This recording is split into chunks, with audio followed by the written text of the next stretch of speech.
ஜனநாயக தமிழ் தேசிய கூட்டணி நிறைவேற்றுக் குழு உறுப்பினர்களும் மாவட்ட செயலாளரும் கலந்து கொண்ட கூட்டம் நேற்றைய தினம் 19ஆம் தேதி நடைபெற்றது. அதில் முக்கியமாக கடந்த 3ஆம் தேதி 6 கட்சிகள் ஜனாதிபதியை சந்தித்ததற்கு பிற்பாடு இன்றிருக்கக்கூடிய சூழ்நிலைகள் தொடர்பாகவும் அரசியல் சூழ்நிலைகள் தொடர்பாகவும் எதிர்காலத்தில் நாங்கள் எடுக்க வேண்டிய நடவடிக்கைகள் செயற்பாடுகள் தொடர்பாகவும் விரிவாக ஆராயப்பட்டது. அதில் முக்கியமாக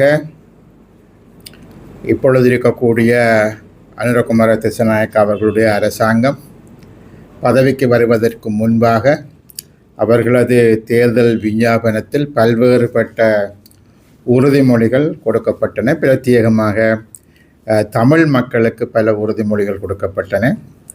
காணிகள் முழுமையாக முப்படைகளும் கையகப்படுத்தியிருக்கக்கூடிய காணிகள் முழுமையாக விடுவிக்கப்படும் என்று கூறப்பட்டது. மாகாண சபை தேர்தல்கள் அவர்கள் ஆட்சி அதிகாரத்திற்கு வந்து 1 வருடத்துக்குள் நடக்கும் என்று கூறப்பட்டது. இப்பொழுது 2 வருடங்கள் முடிந்தும் அது நடைபெறுவதாக இல்லை. காணிகள் விடுவிப்பும் கூட 2 வருடமாகியும் கூட காணிகள் விடுவிப்பு என்பது ஒரு கேள்வி அடையாளமாகவே இருந்து கொண்டிருக்கின்றது. பயங்கரவாத தடை சட்டம் நீக்கப்படும் என்று கூறினார்கள். அது உடனடியாகவே நீக்கப்படும் என்று கூறினார்கள். இப்பொழுது பயங்கரவாத தடை சட்டத்திற்கு பதிலீடாக 2 வருஷத்துக்கு பிற்பாடு பயங்கரவாதத்திலிருந்து அரசை பாதுகாப்பதற்கான ஒரு சட்டம் ஒன்று, ஒரு புதிய சட்டத்தை கொண்டு வருவதற்கு அமைச்சரவை அங்கீகாரம் கொடுத்திருப்பதாக இப்பொழுது சொல்கிறார்கள். அரசியல் கைதிகளினுடைய விடுவிப்பு தொடர்பாகவும் இப்பொழுது அரசியல் கைதிகள் என்று யாரும் இல்லை என்ற ஒரு புதிய கருத்தையும் கூறுகிறார்கள். ஆனால் அவர்கள் பாராளுமன்றத்தில் இருந்த காலகட்டத்திலும் பிற்பாடு எதிர்த்தரப்பில் இருந்த பொழுது அவர்கள் அரசியல் கைதிகள் விடுவிப்பு சம்பந்தமாக அவர்களும் குரல் கொடுத்தும் இருந்தார்கள். இதே போன்றுதான் இப்பொழுது பல போராட்டங்கள் முன்னெடுக்கப்பட்டு கொண்டு வருகிறது. தையிட்டி, மயிலிட்டி, வசாவிளான், முல்லைத்தீவில், கேப்பாப்பிளவு போன்ற இடங்களில் காணி விடுவிப்பு தொடர்பாக தொடர் போராட்டங்கள் தொடர்ந்து நடந்து கொண்டிருக்கின்றது. இதே போல் கன்னியா வெந்நீர் விட்டு அதில் மீண்டும் ஒரு பௌத்த சமயத்தை அல்லது புத்த கோயில் கட்டுவதற்கான ஆரம்ப ஏற்பாடுகள் அங்கு செய்யப்படுவதாகவும் சொல்லப்படுகிறது. இதைவிட மட்டக்களப்பில் மேய்ச்சல் தரை விவகாரம் என்பது பல நாட்களாக 1000 நாட்களை கடந்தும் அது தொடர்ந்து கொண்டிருக்கிறது. இவர்கள் ஆட்சிக்கு வருவதற்கு முன்பு தாங்கள் வந்தால் அந்த இடங்கள் அந்த மேய்ச்சல் தரைகள் மீள கொடுக்கப்படும் என்று கூறினார்கள். ஆனால் அதுவும் இன்னும் முடிவராத ஒரு விஷயமாக இருக்கின்றது. ஆகவே மொத்தத்தில் நாங்கள் பார்ப்போமாக இருந்தால் இவர்கள் கொடுத்த உறுதிமொழிகள் தங்களுக்கு வாக்களிக்கும்படியும் தாம் பதவிக்கு வந்தால் செய்யக்கூடியவை என்ற விடயங்கள், அதுவும் உடனடியாக 1 மாதத்துக்குள் 1 வருடத்துக்குள் செய்யக்கூடிய என்று சொல்லப்பட்ட எந்த விடயங்களும் செய்யப்படவில்லை. இப்பொழுது வருகிற செப்டம்பர் மாதம் 12ஆம் தேதி இவர்கள் ஆட்சி அதிகாரத்திற்கு வந்து 2 வருஷம் முடிவுறக்கூடிய நிலையில் இந்த 2 வருஷத்துக்கு பிற்பாடும் இவர்கள் என்ன செய்ய எதிர்பார்க்கிறார்கள் என்ற கேள்வி எழுகின்றது. கடந்த 3ஆம் தேதி வடக்கு கிழக்கு மலையக தமிழ் கட்சிகள், முஸ்லீம் கட்சிகள் இணைந்து இவரை சந்தித்த பொழுது நாங்கள் ஒரு சில விடயங்களை மாத்திரம்தான் முன்வைத்தோம். முக்கியமாக மாகாண சபை தேர்தல்கள் என்பது நடாத்தப்பட வேண்டும் என்ற ஒரு கோரிக்கையை முன்வைத்தோம்.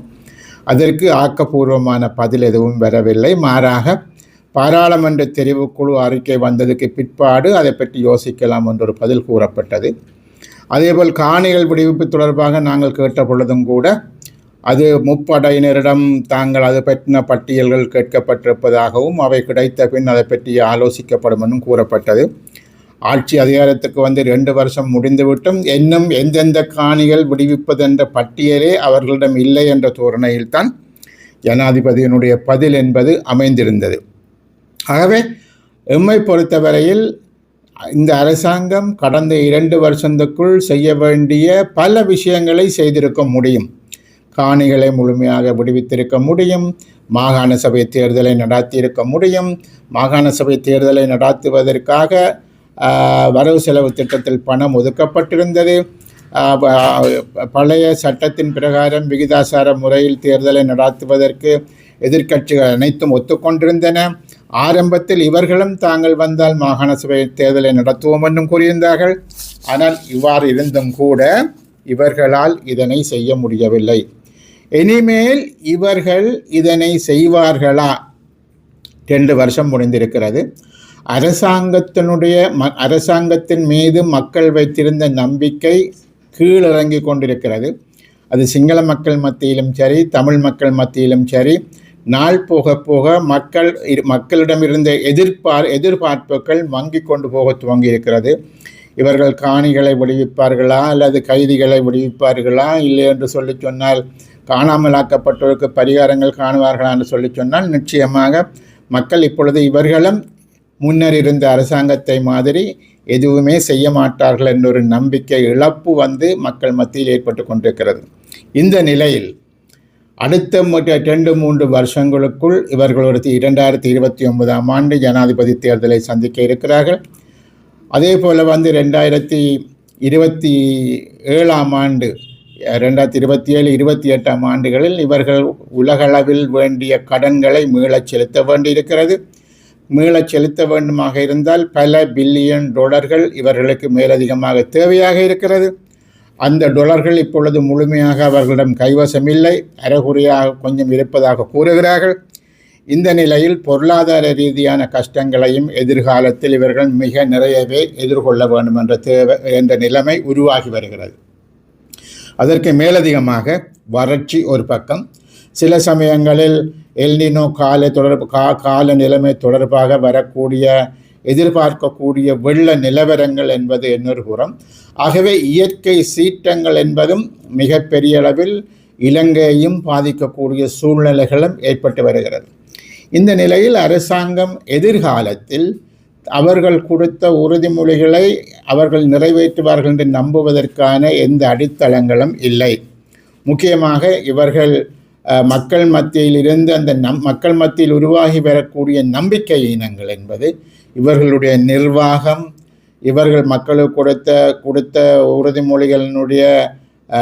உறுதிமொழிகள் மேல் ஏற்பட்ட நம்பிக்கை இனங்கள், எதையும் செய்ய முடியாமை, புதிய வேலை வாய்ப்புகள் இன்மை என்பது, மக்கள் வேலைகளை தேடி வெளிநாடுகளுக்கு ஓடிக்கொண்டே இருக்கக்கூடிய சூழ்நிலை, வாழ்க்கை செலவு உயர்வுகள் என்பது, இப்படி பல்வேறுபட்ட பிரச்சனைகளுக்கு முகம் கொடுத்திருக்கக்கூடிய நிலையில் காலம் செல்ல செல்ல இவர்களுக்கு மேல் மக்களுக்கு வைத்திருந்த நம்பிக்கை என்பது குறைந்து கொண்டு போகிற பொழுது தமிழ் மக்களுக்கு கொடுத்த உறுதிமொழிகளை இவர்கள் காப்பாற்றுவார்களா?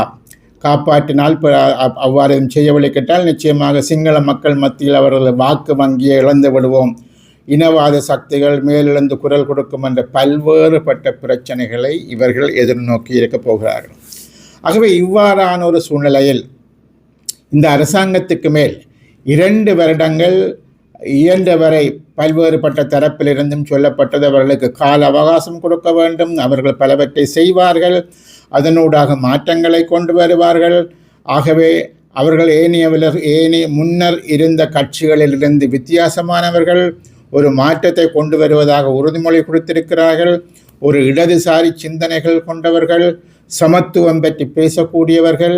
ஆகவே நாங்கள் அவர்களுக்கு அழுத்தங்கள் கொடுக்கக்கூடாது, பொறுமையாக இருந்து அவர்களுடன் பேசி இந்த பிரச்சனைகளை தீர்க்க முடியும் என்ற ஒரு நம்பிக்கை ஒரு பகுதி மக்கள் மீது இருந்தது. அந்த நம்பிக்கையின் அடிப்படையில் அவர்களுக்கு வாக்குகளும் கிடைத்தது. ஆனால் அந்த நம்பிக்கைகள் 2 வருஷம் கடந்து விட்டிருக்கக்கூடிய சூழ்நிலையில் அந்த நம்பிக்கை அற்றுப்போய் கொண்டிருக்கிறது மாத்திரமல்ல, இவர்கள் எதிர்காலத்தில் இதனை சிந்திக்க மாட்டார்கள். ஒரு வாக்கு வங்கி அரசியலை செய்து கொண்டிருக்கக்கூடிய சூழ்நிலையில் எதிர்காலத்தில் இவர்கள் மீண்டும் ஜனாதிபதி தேர்தலோ பாராளுமன்ற தேர்தலோ வெல்ல வேண்டுமாக இருந்தால் இறுதி கட்டத்தில் தமிழ் மக்களுக்கு அதிகாரங்களோ உரிமைகளோ கொடுப்பது என்பதை சிங்கள இனவாத சக்திகளும் ஏற்றுக்கொள்ளாது. ஏவிபிக்குள் இருக்கக்கூடிய சிங்கள இனவாத சக்திகளும் அதனை ஏற்றுக்கொள்ள மாட்டார்கள். அவர்கள் மாத்திரம் ஏதோ ஒரு புனிதமான கட்சி அல்ல, அவர்களுக்குள்ளும் இனவாத சக்திகள் இருக்கிறார்கள். ஆகவே அவர்களும் கூட இதனை எதிர்க்கின்ற சூழ்நிலைகள் தான் இருக்கிறது.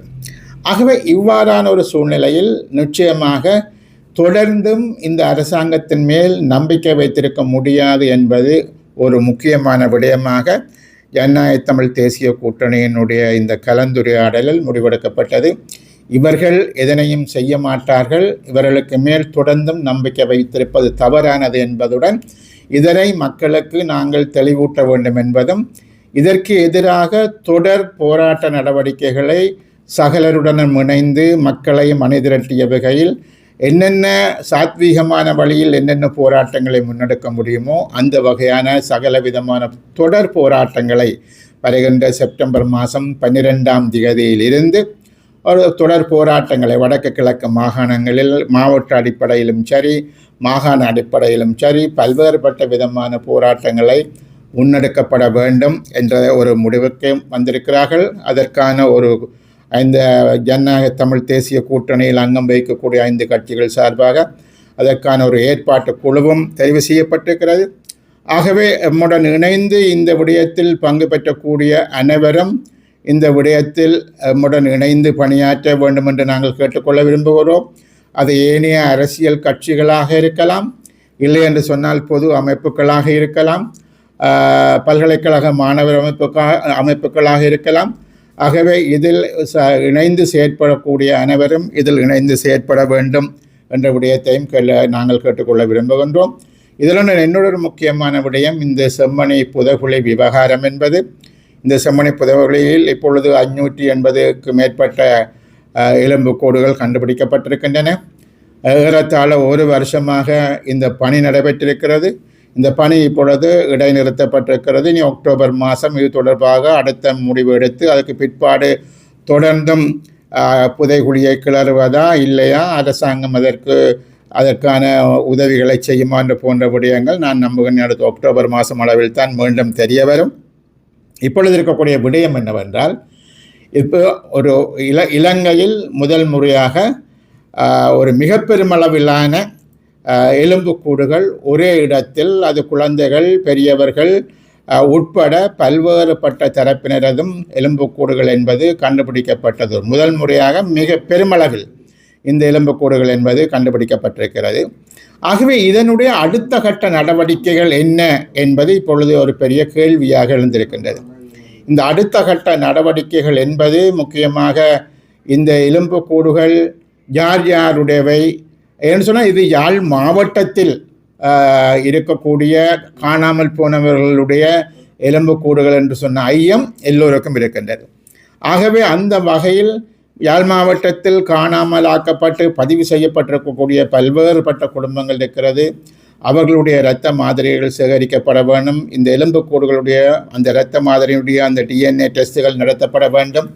இவற்றை இலங்கை அரசாங்கம் அடுத்த கட்டமாக உடனடியாக செய்யுமா என்ற ஒரு கேள்வி இருக்கிறது.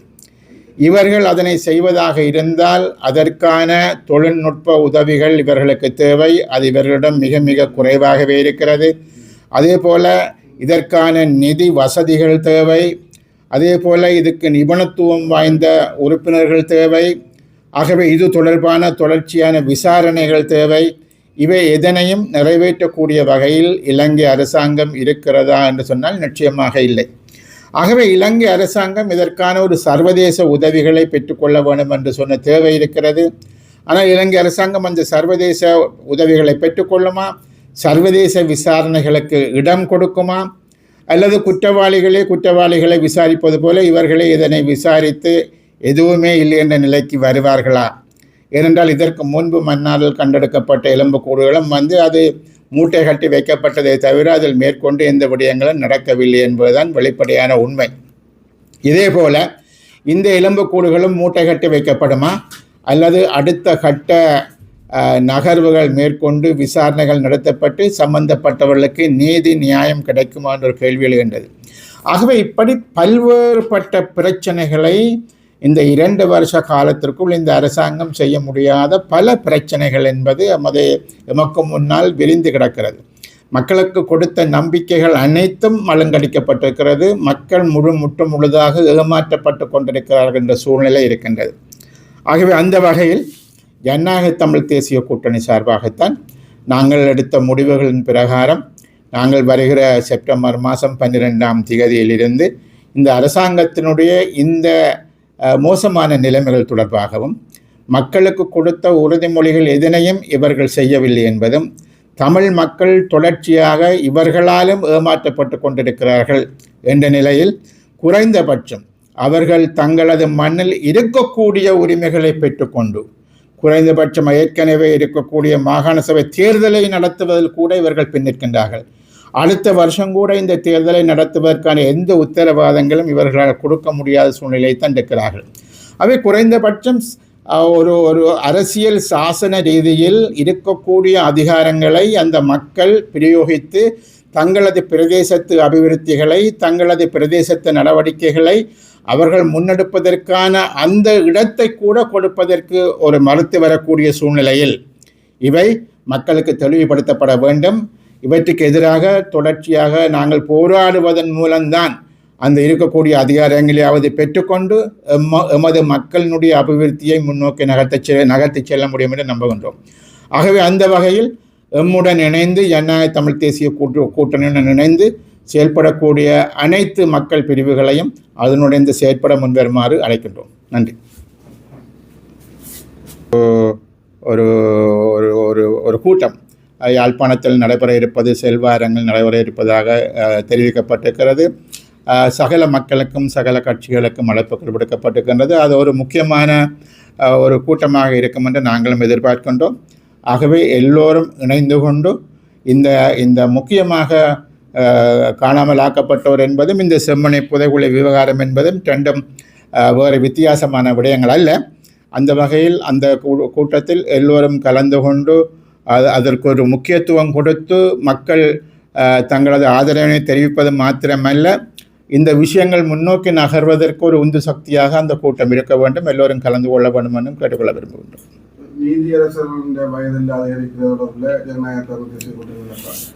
அரசாங்கத்துக்கு 1000 பிரச்சனை இருக்கேக்கில்ல. இன்றைக்கு அவர்கள் தங்களை தற்காத்து கொள்ள தாங்கள் விரும்பியவற்றை செய்து முடிக்க இப்படியான ஒரு புதிய ஒரு விவகாரத்திற்குள் தலை வைத்திருக்கிறார்கள். முழுதான இந்த நீதித்துறை என்பது சட்டத்தரணிகளாக இருக்கலாம், அல்லது நீதிபதிகள் தங்களுக்காக வைத்திருக்கக்கூடிய சங்கங்களாக இருக்கலாம், பல்வேறுபட்ட மனித உரிமை அமைப்புகளாக இருக்கலாம், சர்வதேச ரீதியான மனித உரிமை அமைப்புகளாக இருக்கலாம், இன்னும் பல்வேறுபட்ட அமைப்புகளும் இந்த தீர்மானம் என்பது தேவையற்றது, இந்த அரசியல் சாசன திருத்தம் என்பது தேவையற்றது என்ற கருத்தை மிக தெளிவாக கூறியிருக்கிறார்கள். என்னென்னு சொல்ல போனால், இலங்கையில் ஒரு முக்கியமானவர்கள் என்று கருதப்படக்கூடிய மகாநாயக்க தேரர்களும் கூட இதனை தேவையற்றது, இதனை நிறுத்தும்படி கோரியிருக்கின்றார்கள். ஆனால் அரசாங்கம் விடாப்பிடியாக இல்லை, நாங்கள் இந்த தீர்மானத்தை நிறைவேற்றிய தீர்வோம், அவர்களுக்கு 3/2 பெரும்பான்மை பாராளுமன்றத்தில் இருக்கிறது, அதை வைத்துக்கொண்டு அதனை செய்து முடிப்போம் என்று இப்பொழுது பாராளுமன்றத்தில் அந்த சட்டமூலம் தாக்கல் செய்யப்பட்டிருக்கிறது. அந்த சட்டமூலத்துக்கு எதிராக நீதிமன்றத்தில் பல்வேறுபட்ட வழக்குகள் இப்பொழுது தாக்கல் செய்யப்பட்டிருக்கிறது. ஆகவே ஆகவே இலங்கையில் இருக்கக்கூடிய சுப்ரீம் கோர்ட் அதி உயர் உச்ச நீதிமன்றம் என்பது இது சம்பந்தமான அரசியல் சாசனத்தினுடைய இந்த திருத்தம் சரியானதா பிழையானதா, இந்த திருத்தம் கொண்டு வர வேண்டுமாக இருந்தால் வெறும் 3/2 பெரும்பான்மை என்பது போதுமா, இல்லையே மேலதிகமாக மக்கள் பொதுஜன வாக்கெடுப்புக்கு விடப்பட்டு மக்களினுடைய ஒப்புதல் பெறப்பட வேண்டுமா என்ற அடிப்படையில் பல்வேறுபட்ட வாதங்கள் நீதிமன்றத்தில் பல்வேறுபட்ட வழக்குகள் நீதிமன்றத்தில் முன்வைக்கப்பட்டிருக்கின்றது. ஆகவே இது சர்வஜன வாக்கெடுப்புக்கு போக வேண்டுமாக என்று தீர்மானிக்கின்ற பட்சத்தில் அது மக்கள் வாக்கெடுப்புக்கு வர வேண்டும் என்று சொன்ன தேவை வரும். அவ்வாறு இல்லாமல் 3/2 பெரும்பான்மையுடன் இதனை செய்ய முடியுமாக இருந்தால் இந்த அரசாங்கம் அதனை நிறைவேற்றும். ஆனால் அது மக்கள் மத்தியில் ஒப்புதல் இல்லாத ஒட்டுமொத்தமான எதிர்க்கட்சிகளும் நிராகரிக்கிற ஒரு விடயமாக அரசாங்கம் தன்னை நிலைநிறுத்திக் கொள்வதற்கான ஒரு ஏற்பாடாக இருப்பதாகவே எல்லோரும் இந்த குற்றச்சாட்டுக்களை வைத்திருக்கின்றார்கள். ஆகவே இது உண்மையாகவே பல பிரச்சனைகள் தீர்க்க வேண்டிய இடத்தில் ஒரு புதிய பிரச்சனையை அரசாங்கம் தேவையில்லாமல் உருவாக்குவது மாத்திரமல்ல, அந்த விடயத்தை கைவிட்டு ஏனைய விடயங்களை கையாள வேண்டிய நேரத்தில் இவர்கள் பல்வேறுபட்ட எதிர்ப்புகளையும் சம்பாதித்துக் கொள்வது என்பதும் ஆரோக்கியமான ஒரு விடயம் இல்லை. ஆகவே ஒரு புதிய அரசியல் சாசனம் வருகிற பொழுது அந்த புதிய அரசியல் சாசனத்தில் தேவையான மாற்றங்களை ஏற்படுத்துவது என்பது வேறு. இவர்கள் இப்பொழுது இருக்கக்கூடிய அரசியல் சாசனத்திற்கான திருத்தங்களை கொண்டு வருவது என்பது இவர்கள் ஏற்கனவே சொன்ன தேர்தல் விஞ்ஞாபனத்தில் குறிப்பிட்ட அந்த புதிய அரசியல் யாப்பு வருமா என்ற கேள்வியையும் இது எழுப்பியிருக்கிறது. ஆகவே இவர்கள் இப்படியான சில சில திருத்தங்களை கொண்டு வந்து தாங்கள் தொடர்ந்தும் பதவியை தக்க வைத்துக் கொள்வதற்கும் தொடர்ச்சியாக தாங்கள் அடுத்த 10-20 வருஷங்களுக்கு தாங்கள் தொடர்ந்து பதவியில் இருக்க வேண்டும் என்பதை நிறைவேற்றிக் கொள்வதற்கான சில சில ஏற்பாடுகளை செய்வதற்காக முன்முயற்சியாக இதுகள் கருதப்படுகிறது. ஆகவே இது ஒரு ஏற்புடைய விஷயம் அல்ல. அதனை நிச்சயமாக அதனை எல்லா கட்சிகளும் நிராகரிக்கின்றன. ஜனநாயக தமிழ் தேசிய கூட்டணியும் அந்த நடவடிக்கைகளை நிராகரிக்கின்றன. ஜனநாயக தமிழ் தேசிய கூட்டணியின் பங்காளி கட்சித் தலைவரும் ஊடக பேச்சாளருமான முன்னாள் பாராளுமன்ற உறுப்பினர் சுரேஷ் பிரேமச்சந்திரனின் ஊடக சந்திப்பு இன்றைய தினம் யாழ் ஊடக அமையத்தில் இடம்பெற்றது.